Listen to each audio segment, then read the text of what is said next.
पेणच्या अंतोरे गावाला जोरदार पावसाचा फटका बसलाय। भोगावती नदीचं पाणी गावात शिरलंय। नदीचं पाणी गावात शिरल्यानं जनजीवन विस्कळीत झाले। नदीकाठच्या गावांना सतर्कतेचा इशारा देण्यात आला।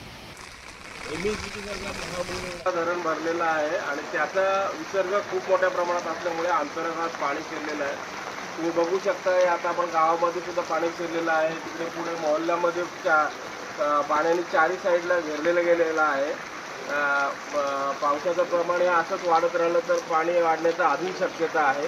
आतापर्यंत तरी सगळी परिस्थिती सर्वसामान्य आहे। मोहल्ल्यामध्ये चारी साईडला पाणी जरी असलं तरी सुद्धा लोक सगळी सुखरूप आहेत। आमचा त्यांच्याशी सतत संपर्क आहे। एका उंच ठिकाणी एका घरामध्ये सगळे जमून व्यवस्थित बसलेले आहेत, पण अजून जर पाण्याचा जोर वाढला तर मग धोका निर्माण होऊ शकतो। लोकशाही मराठी ऐका, पहा, जागरूक रहा।